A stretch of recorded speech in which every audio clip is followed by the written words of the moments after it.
lots of people from lots of places. I think we all have a few things in common, though. We all hopefully work or have worked or work around an evidence vault, because that's why we're here, and we're here to talk about those issues today. So without any further ado, I'm not sure if this is going to last a long time or a short time, but I get questions, and I kind of get some questions over and over again. And I don't mind answering them over and over again because that's my job and that's what I do. So that's what I should do. But some of the questions, I think if we started asking them differently, or if we started maybe working on some solutions to the actual root problem, we would find a little more success. Then we could move on to other fun things. Because we got no shortage of challenges to address. So sometimes maybe it's better to think about solutions. And that's what I want to talk about today. So before I do, I want to call your attention to a couple of different things. One is the Facebook community forum on Facebook.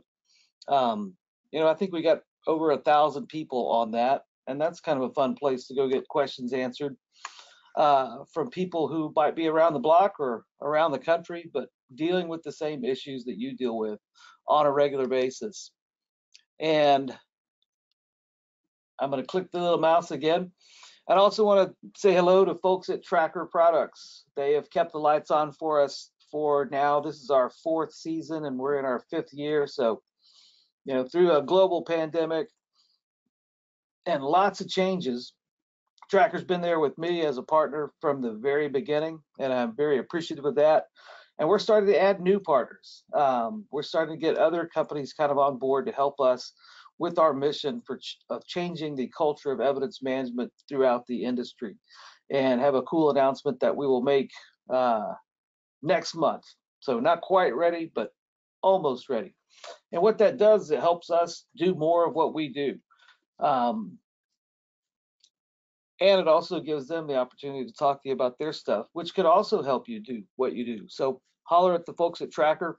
I think we mentioned James is left for greener pastures. He's still on today, but he took a job doing sales with Tracker for their software, and I'm excited for him. I think that's going to be cool.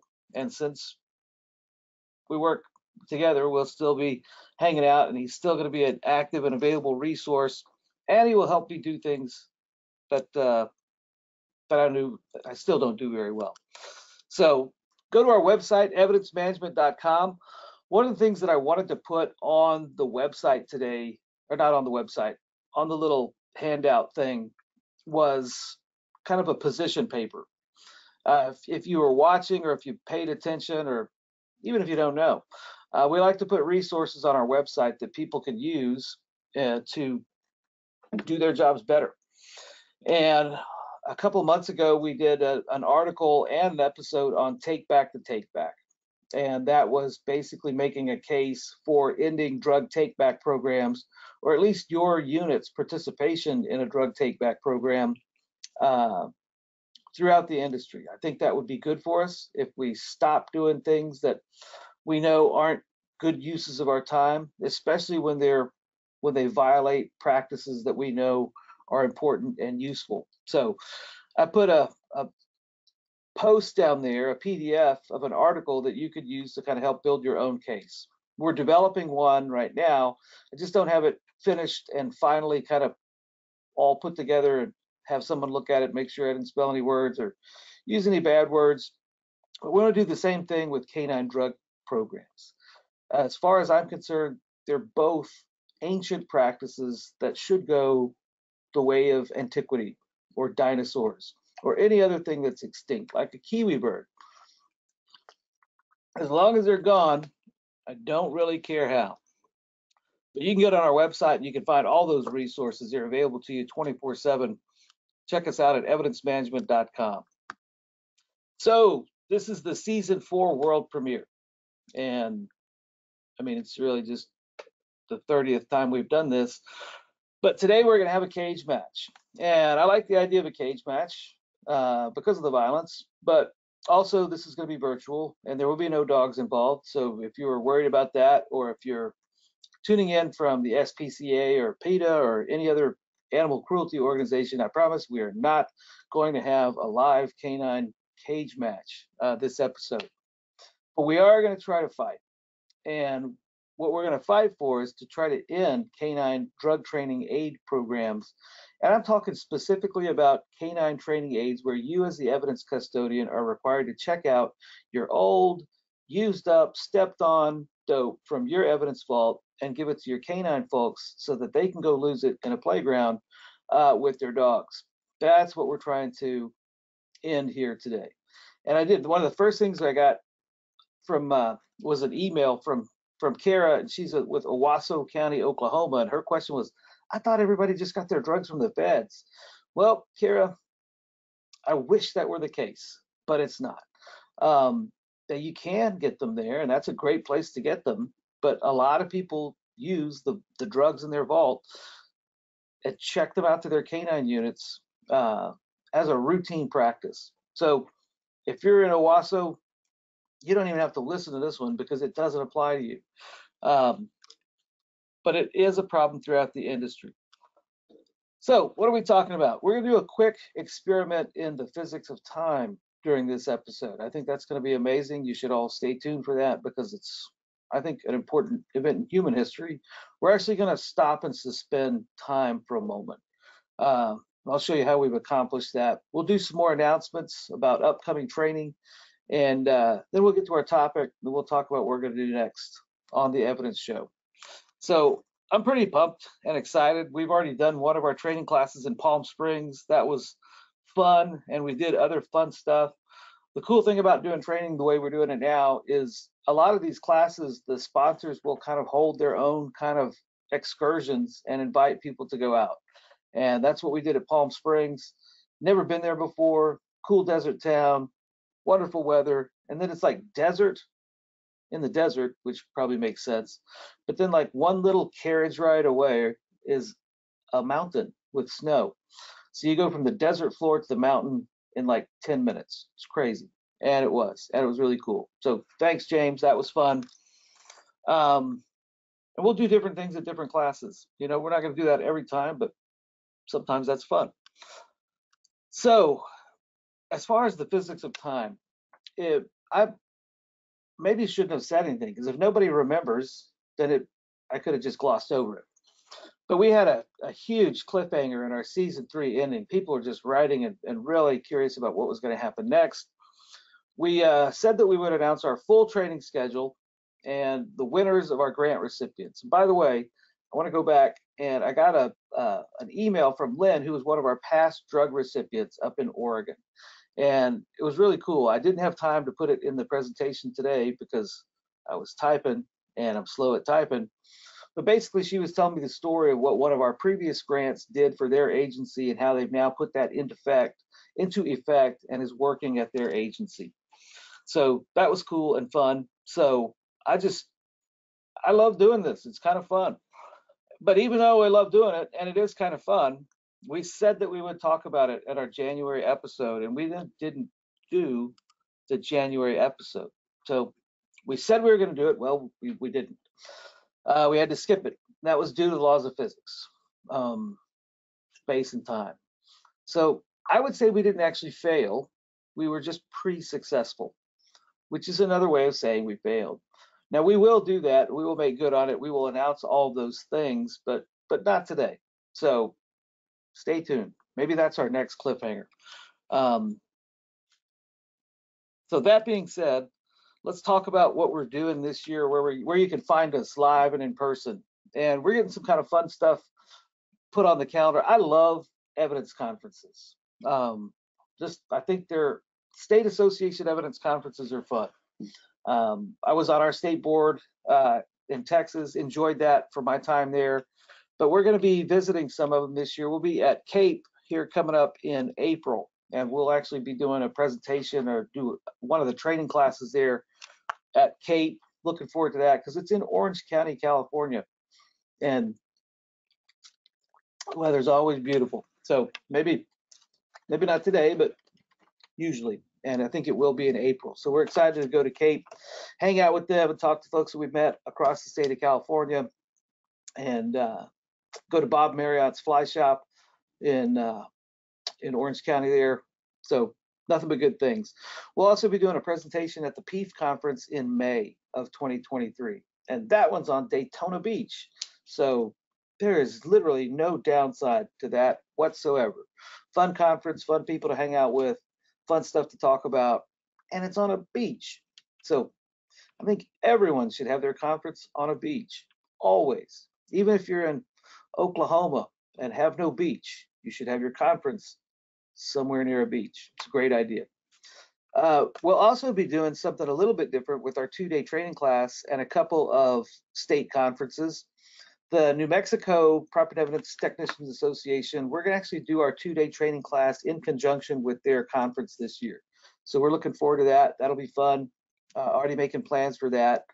And the same thing with MAPE, the Missouri Association for Property and Evidence is going to have their first conference in November of 2023. And this is an organization I'm particularly kind of proud of because we kind of helped them kind of figure things out. They were already meeting, they already had a group, it was all them, it's not us, but we just kind of gave them some money and let them run with it, and now they've got their own conference, and we think that's awesome. And I think we're doing our 2-day training class there as well, but I'm not sure. If not, we'll still be there, and we will be hanging out, doing something, but I think that's it. Same thing, I put, I think, next to a lot of these, because we also want to go up to Oregon, and Oregon is another state with oceans and beaches and rivers and streams, so I'm 100% down to go to Oregon at any time. Their conference is also in November. We're talking with them about heading up and doing something with them. Not sure what that's going to look like. I know we'll be at the conference. I'm not sure if we're doing our training or what that's going to look like, but anyways, that's fun for us. And our regular classes, the 2-day certification training classes, still no cost to the agency or the participant. We still love to have people come up and show up. We're going to add some vendors this year, so that's going to be fun. The only 2 that I could tell you about that I have dates for, because those are the 2 that I have dates for. March 22nd and 23rd in Fort Wayne, Indiana, and May 10th and 11th in Kansas City, Missouri. So I'll actually be hitting Missouri twice. Once to do one up in the Kansas City area where we've been trying to get for a long time, and another at the state conference in November. So we'll be there. Now that doesn't mean those are all the places we're going. Those are all the things that we've got finalized.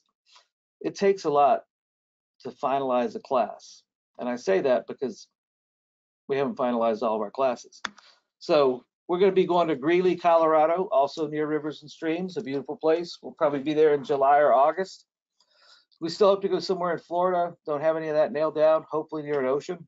We're thinking Oklahoma City. We've been in talks with the folks in the Oklahoma City area. Hopefully that'll be somewhere near my Aunt Judy. And then we're still thinking about Frederick, Maryland and Minneapolis, Minnesota. You'll be the first to know. So hopefully we'll get those finalized by the March class and have more to talk to you about.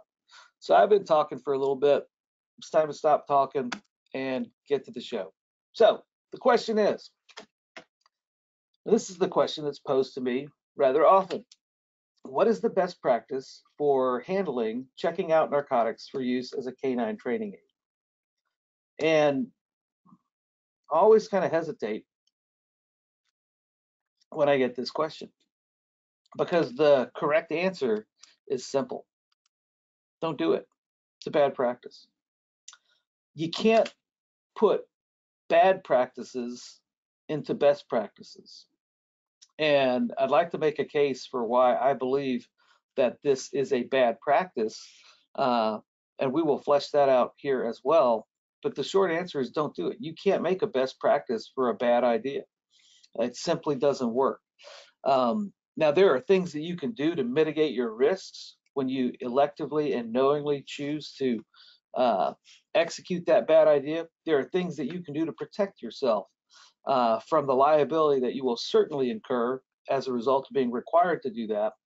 Those are different conversations, though. When asking for a best practice to do something that's not a good idea, it just doesn't exist. So we would rather reframe the question a little bit. We'd rather ask different questions. One, why are canine drug training aids programs a bad practice? I mean, canines need to smell drugs and they need to detect drugs. We want them to be accurate, so that's a good thing, right? Yeah, I would agree. We don't want our dogs hitting on or making false alerts or doing anything that, against the purpose and goals of their training. To me, the best question is, how can I convince my agency to end this practice? And that's what we'll explore and express here today. So before we do that, I want to back up really quick. I spent most of my career in law enforcement as a street guy and a street supervisor. And I felt like I was right all the time. But at some point in my career, at some point in my life, it was actually when I was over the evidence vault, I realized that being right doesn't mean anything. You can be right and still have an agency that continues to do things the wrong way. So it's more important for us to be effective than it is right. So I had to choose to be effective over being right. And that is a little bit of a nuanced conversation. So when it comes to our guide to killing bad ideas, which this could probably be applied universally to any other bad idea, the first thing I want you to do is meet your main opponent. Your main opponent is not the chief. It's not the canine guys who want the drugs from you for their dogs. It's the way we've always done it. That's the hardest thing to fight against. It is the number one decision maker in the entirety of law enforcement. That's the way we've always done it. That alone. It's not the chief, not some commander. The way we've always done it is the prime decision maker in law enforcement. That's the first thing that you're going to be fighting against. And in order to fight against the way we've always done it, we have to present a better solution, not just describe the problem. So you got to understand your audience a little bit. And you got to start advocating for others first. Now, obviously, when it comes to ending drug training aid programs for canines, my first concern is for evidence custodians. It's a waste of our time. It's a bad practice to begin with. It creates an unsafe risk for us. But really, honestly, for me, the worst thing in the world about this is that disposed things aren't disposed. They're just given to dogs for a while. That just seems to be a very bad idea and a very bad practice. So this is a bad idea. This is how we're going to kill it. We're going to start with a better solution. Now, one thing I would encourage you to do, if you disagree with me, it's actually more fun if we disagree. And it is entirely possible that I've been blinded because I work on one side of one issue. I'm not a canine guy. I didn't want to be a canine guy. That was never my interest. It's not my expertise. But I've ridden with canine guys when their dogs get sick in the back of the car, and I've ridden with them for a while. I still didn't want to be a canine guy. That doesn't make me a canine guy, but I don't know where I really totally got off on a rabbit trail. I think the main point is I was never a canine guy. I'm not a canine expert. Actually, here we go. I'm open to having my perspective shifted. I feel pretty confident in my position, and I feel pretty confident that I can speak on behalf of most evidence custodians who also find this idea somewhat less than optimal for our particular situation. So that's our perspective. If you got a counterpoint or something that you want to bring up, please put it in the question box and we will address it post haste. Or if I just say something that totally doesn't make sense, feel free. So I got to check the time. Oh, got plenty of time. Let's make our case. So for future review, one of the things that I'd hope to put as an attachment in the handout window is not yet complete. But we're writing a pamphlet or a PDF, a guide, which is basically titled "A Few Good Reasons Why We Should Stop Giving Our Cocaine to Canines." And I think it's aptly titled, I think we should stop giving our cocaine to canines. It's a bad idea. It sounds like a bad idea. It is. But it's the case for ending canine training aid programs. We'll have a little PDF, and the goal of this PDF, and actually the goal of this particular episode, is to help you construct a case for shifting your department away from these types of programs and onto something better. There are better ways to do it. There are smarter ways to do it. There are cheaper ways to do it. So let's do it that way. So on to reason number one. I mentioned I prefer to start these conversations by presenting the solution first. And the solution to the canine training aid dilemma is already in existence. And a lot of agencies already utilize these programs to resolve their canine drug aid issues. So number one, there is a better solution and it's free. The Drug Enforcement Administration, sometimes through HIDTA Task Force, there might be other federal agencies that do the same thing. If you've got a federal agency that works drug detection and they have a canine scent aid program, it's free. And not only is it free, there is greater accountability for the drug item itself and for the agency and for the officer and for the dog than there is in your program. I promise you, 100%, there is more accountability from the DEA's canine drug training aid program than there is at yours. If for no other reason, the greater level of accountability, the fact that it's free, and the fact that you don't have to do it as the evidence custodian, that alone should be sufficient. We should be able to end this conversation at canine drug training aid program. But because some places might be more resistant, we will not stop there. It's just a better program and makes much, much more sense. So number two, I talked with there's a free program at the DEA to provide these drugs to your canine officers and their dogs.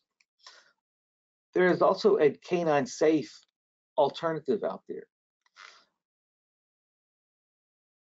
Synthetic canine training scent analogs exist. They're pretty low cost. They are not terribly expensive. But the main reason they're awesome is because they're non-toxic and non-narcotic. And they're also cost effective. So let's go back one and two above. They're non-toxic and non-narcotic. For those two reasons alone, these synthetic canine scent analogs, they're effective training aids. They're designed specifically for canine drug detection. They will hit on that analog the same way they would hit on the actual substance. These are all verified in a lab. The results are verified in a lab, certified by a lot of different canine training organizations and training, like the folks that train the canines. They love them too. The fact that it's non-toxic, I mean, is reason number one. So let's go to reason number three. I mean, those are two solutions. You've got a low-cost, safe alternative for your drugs or for your dogs and actually the public. We'll get to another reason why these programs are kind of bad anyways, but I don't want to bury the lead. So you got free alternatives, you got low-cost alternatives. Both of them are superior to what you do now for your canine program if you check out your old stepped-on disposed eligible dope to your canine officers. So this is a bit of a soapbox, but these programs are inherently safe or inherently unsafe for the dogs, for the canines, and for anybody that comes in contact with them. Think about the drugs in your vault, and then think about your local community drug dealers. Most of these people are rather unscrupulous. Most of these people are not extremely cautious about their products. They're not necessarily even manufacturers of their own product. They often will take the product that they are given and then they will add other products to the product to make more product. Because really, if you're a street drug dealer in your local community, your goal is to sell drugs to people. Your goal is not to be a community caretaker. Your goal is not to be a boutique provider of pharmaceuticals. Your goal is to sell as much as you can until you go back to prison and then come back and sell some more. So because our local community drug dealers can't be that trusted resource for obtaining those illicit street drugs, the drugs that are found and confiscated associated with those folks is very likely to be contaminated with something. Now, I think we all know the worst possible contaminant source for evidence custodians and for anybody. We've had, I think, 3 or 4 deaths in my little community alone from fentanyl tainted and fentanyl laced drugs actually in our schools here. Same town where I grew up, same town where I policed in. We had several overdose deaths associated with fentanyl contaminated or fentanyl cut street drugs. So we know that the stuff is out there because it's killing people. And then you think about your Street Drug Manufacturers Association, where these drugs are actually manufactured. They're not clean places either. They're doing the same kind of cost-cutting measures that we do everywhere else in the world. They're trying to get more product and more value, more money out of their product. So they're not worried about purity. They're not worried about the substance. The stuff in your vault is stepped on, is cut with anybody's guess, mixed with whatever, who knows what. It's low quality stuff. So the dogs are exposed on the front line with their noses to all that stuff. So because of the safety or the lack of safety of the drugs in your vault, cannot be verified, cannot be tested. That makes it an inherently unsafe environment for canines. Think about the packaging that most people put their drugs in. Now, a lot of us will now use kind of 4 to 6 mil plastic heat seal bags, which is better, but a lot of this stuff is just wrapped in a thin plastic or in a craft envelope. Dogs can access that stuff by accident just by stepping on it. So they're unsafe for canines. So we will flesh out, actually there'll be more, like what we introduced today in this little presentation. All of these arguments will be fleshed out in much greater detail in that paper. So we're not going to be able to hit everything that we include in that today. That's one of the reasons why it took a while to complete, but we can hit the highlights here today. So number 4, these are bad canine training practices. Canines are supposed to alert off of a substance that is known and verified to be that substance. I promise you, the drugs that you have in your vault, even if they've been to the lab, you cannot verify or exclude any adulterants or any other illicit substances that might not be in the same chemical family as the drug that's mixed into that sample. So we want our dogs alerting on known quantities and known substances. That's just, I mean, that's basic, pure science. You don't want your dogs alerting on other things. So we also don't know the concentration level of the narcotics or any of the substances in our vault.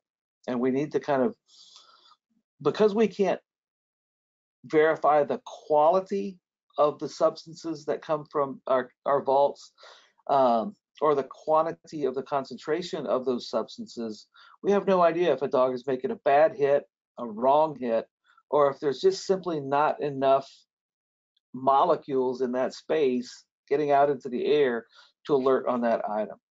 So we can't verify any of the results of our training. It's just best guess.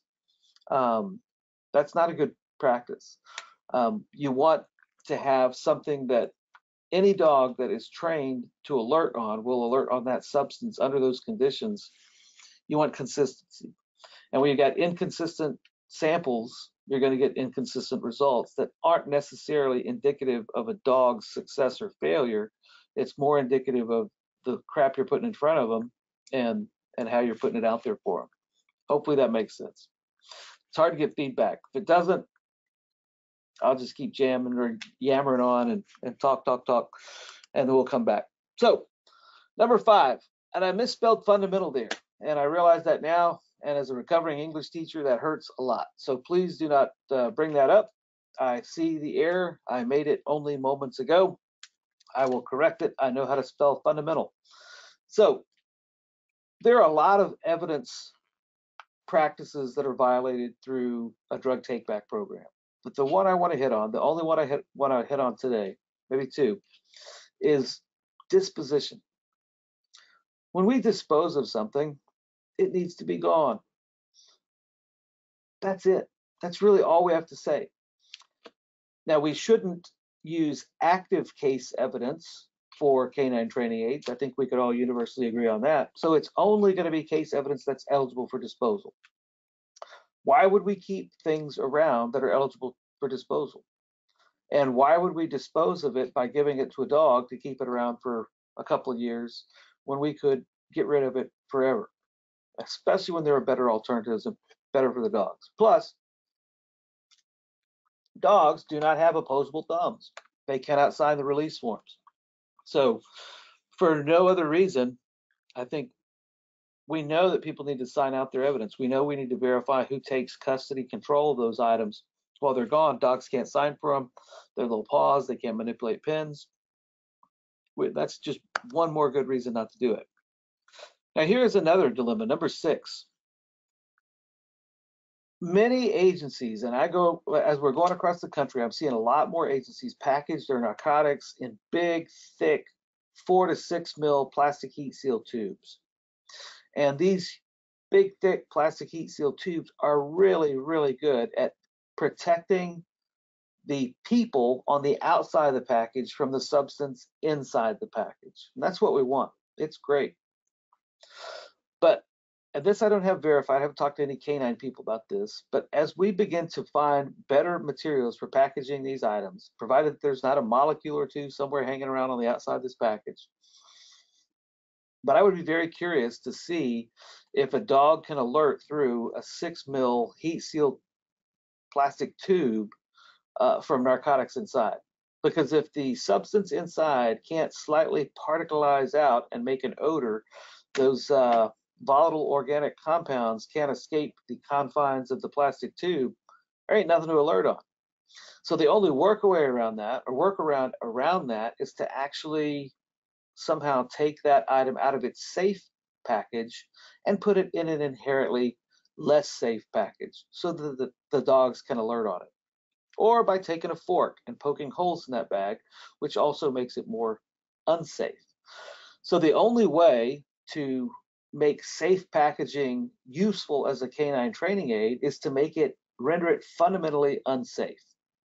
And that just means exposure risk to canine handlers, to the canines themselves, and to the evidence custodian who has to interact with this substance, because all three of those groups are going to interact with that substance at some point during its training cycle.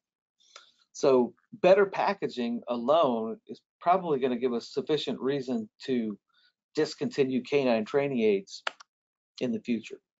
So number 7, the self-authorization dilemma. Now, there may be states that are authorized by law to check out canine drugs or agency drugs for canine training use. That's not in every state. If you're in one of those states, great, you've at least taken care of that part. There is also very rarely, if ever, any kind of judicial oversight, like a magistrate or a judge signing off on releasing these items or approving these items for use as a canine training aid. Those things just typically don't happen in most of the states that I'm aware of. They just don't. It's not a thing. So as an agency, you're on your own. You're making this stuff up as you go. Now, if you've got a really stable policy and procedure manual that details all of the elements of this program out, that's good. You've got a well-documented bad idea that is being generated as an agency practice, part of your agency culture. That's much more sustainable than no policy, no procedure, no law, and no magistrate. So it's incrementally better, but it's still a policy and a procedure for an idea that needs to be replaced. So that self-authorization actually would scare me if I were a chief executive of a law enforcement agency. It's like, who tells me I can do this? Who tells me that I'm authorized to allow drugs to escape my vault and to be given to an officer who is hiding them for their dog, and then the dog goes and finds them? Under what authority do I make this decision? And if it ain't a law and it ain't a magistrate, then it's you. And the thing about self-authorization is you own all of the liability with that decision as an agency. Now, not you personally, because it's usually not evidence custodians making that decision, but whoever authorizes that program's existence owns all the liability for it. And that means if anything goes wrong, exposure risk, it's on you. And honestly, we don't need to carry any more liability than we already do as law enforcement agencies. It doesn't make sense. Number 8, and there are 11, I forgot to tell you, canine training environments. Actually, the chance of loss. When it comes to canine training aids, if you take a particular piece of canine training aid, which used to be known as drugs or drug evidence, there is nearly a 100% chance of evidence loss during the life cycle or training cycle of that item's use. Now, I'm not saying that every item is going to be lost at 100%. I'm saying that that program, you are going to lose evidence during that program's execution from beginning to end, whenever you begin to whenever you start. I promise you, I'd bet cash money, and I can do that now that I'm retired, that you're going to lose some dope. It's going to happen. It's not if, it's when and how much you're willing to lose. When you look at the environment that canine handlers and canines train in, basically it's a game for these dogs. It's hide and seek. It's reward for finding dope. All canine behavior, all canine training is essentially gamified. So what happens during canine training is they go out to, a school playground, let's hope not, or a business that's empty, or a parking lot, or a field, or wherever. There's all kinds of environments, and then they go hide dope. They go hide dope wherever they can, and then the dogs go look for the dope. Now, this is a huge oversimplification, but that's essentially what canine training is. In the middle of that, sometimes, given the nature of the job, a hot call will come out, and you'll have to pick up what you're doing and leave. And you might not be back for 3, 4, 5, 6 hours. You might not come back for a month. If you haven't located all the drugs that you've hidden in that location, they're still going to be there, and you're probably going to lose some. Other ways that you're going to lose are just human error. I've done such a great job hiding this dope from my dogs that they couldn't find it. And stuff is going to get left behind unless you're 100% accountable every single time, and nothing happens to prevent it. So it's either through the hot call, or hiding stuff too good, or dogs that kind of suck at what they do, or the fact that dogs don't have opposable thumbs. They have paws and teeth. So when a dog finds a substance, depending on where it's found, they get excited. And sometimes when they alert, they paw at it. And sometimes their big old paws have little claws on the end, and they just tear into things. That's just what dogs do. So I can promise you, you're going to lose some drug evidence during the execution of that. Just because of the way we don't package stuff to be canine resistant. We just don't. So when you choose to execute one of these programs or to engage in one of these programs, you're going to have evidence loss. It's a certainty. It's not a possibility. It's a certainty. Now, you also go to zero net accountability. It doesn't matter what you put in place to make sure that your canine handlers have the drugs that they're supposed to have, or that they return the drugs that they're supposed to have, much less actually the actual substance that they're supposed to have. If they're going to check out a gram of cocaine and the dog kind of paws into it, or that envelope gets slightly torn, as will naturally happen during a canine training environment, some of that stuff ain't going to come back. Now, that's an easy opportunity to divert, whether by intention or omission, some of that original substance. And sometimes the fix is, man, I don't want to deal with the hassle of this. I'm gonna put something in there to make it look like it's right. But even if your accountability practices are spot on and airtight, there's always going to be the legitimate and real excuse of, well, the dog ate my cocaine. And there's very little that you can do. It's kind of like the dog ate my homework, except we know typically that's kind of a lie when our kids say that kind of stuff. but literally the dog might eat your cocaine. And if that's a possibility, if your accountability system is ultimately based on a dog, then you really have no accountability because dogs are unpredictable. They're going to do things that they don't read policy and procedure manuals. They don't care what the policy and procedure is. And as such, they're going to tear stuff up, lose stuff, and they're not going to be responsible for it. So, number 10, the three-headed liability monster. If you can't get your chief executive to change his or her mind based on logic, reason, common sense, science, training, or any other thing, hit him with this. When you choose to engage in a canine training aid program, you're basically creating for yourself a three-headed liability monster. You're exposing personnel to risk, the canine itself to risk, and the public to risk. When you go hide real dope and you forget to pick up real dope and you leave that there, that's on you as the agency. Especially if it's got your sticker on it that says Lower Cletusville PD, and they find a little bundle of cocaine from a canine training exercise that you left behind by accident or the dog didn't find, that's on you. You own it. And if somebody gets into it and gets exposed to it, that's on you. You own it. And that's reason enough alone.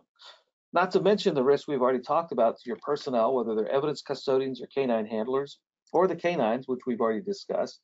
But when you engage in that program, you as the agency own all the liability associated with it.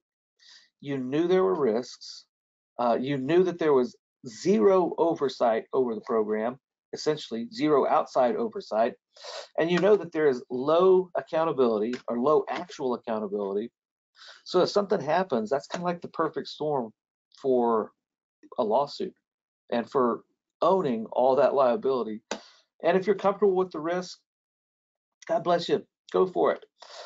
I just think we would be better served by doing something smarter. Number 11, and this is really, oh yeah, I didn't even finish number 11. That's from an old slide. So I'm gonna skip over that so you don't see it. Basically resource diversion. For me, the biggest issue with all of this, the same as it is with drug take-back programs. I mean, could we figure out a way to do it better? Sure. But the main thing is we're taxing a resource that is already under-resourced with respect to evidence technicians and evidence custodians. You already, more than likely, I'm generalizing here, might not have enough time to do all the things that you're required to do or that you're supposed to do. So if that is the case, why would we add something else that we know is a bad practice and we know is ineffective and we know it's less desirable, it's less effective training? Why would we add that on top of all the other things that we do? And it just simply doesn't make good sense. So hopefully, if you're an agency that uses this kind of program at your agency, hopefully this will give you some ideas, some things to kick around to begin a discussion about not doing this, about maybe transferring and migrating over to a better way of doing it. And might give you some insight or some ideas for having these conversations with leadership within your organization, with canine handlers within your organization, and maybe all get on the same page and move to a better program. Now, one real quick thing before we go, and I remember talking to a canine guy, this was years ago, when I was arguing at my own agency about not doing this anymore. Well, our dogs need to smell the drugs that are found around here. Well, that's just dumb.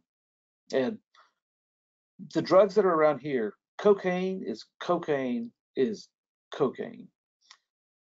You define cocaine, you detect cocaine and methamphetamine and heroin and any other substance at the molecular level.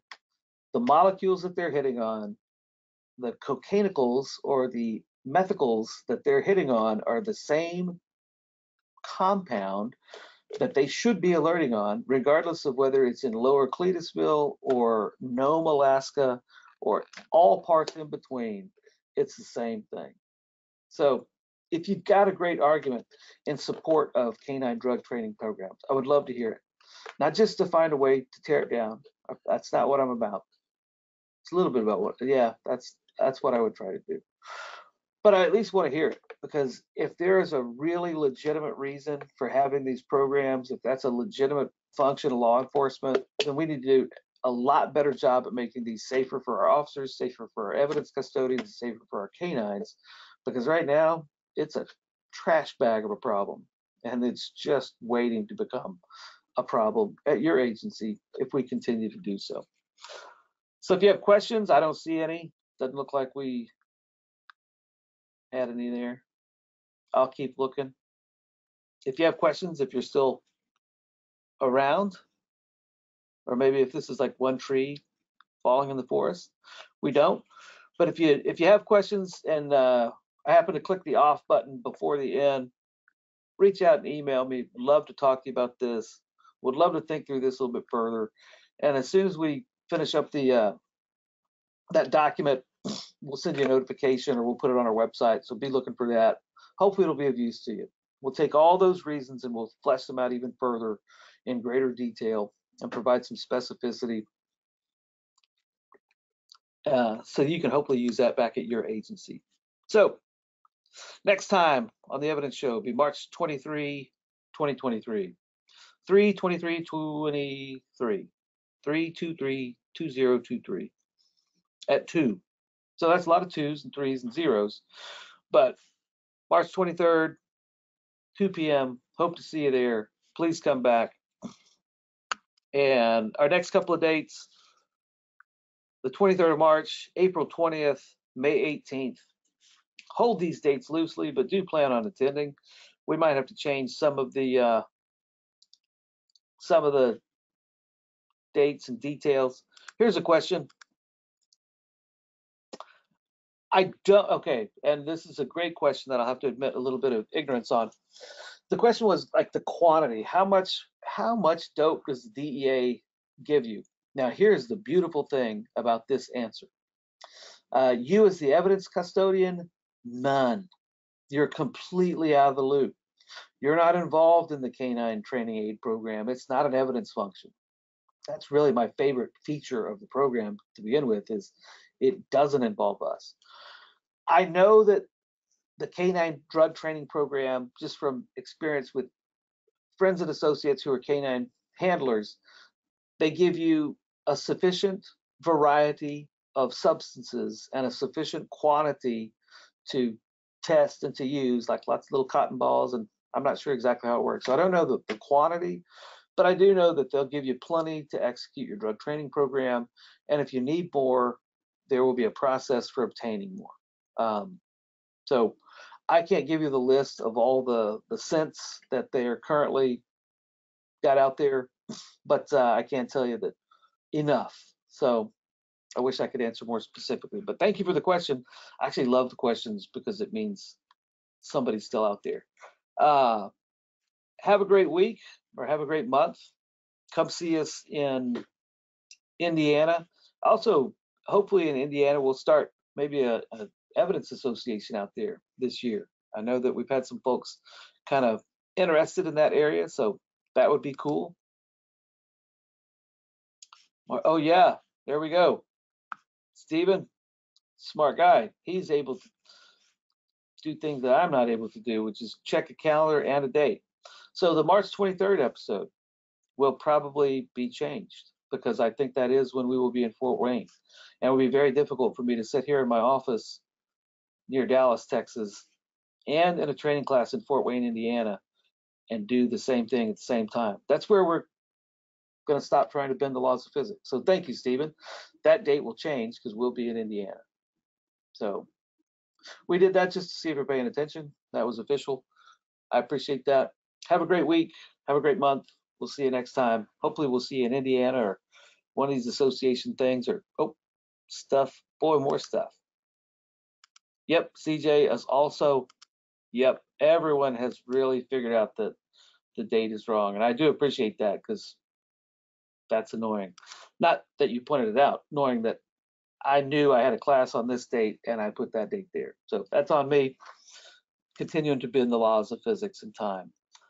And have a great week. Yeah, Lyra in Washington. Would love to be there too. So y'all have a great week.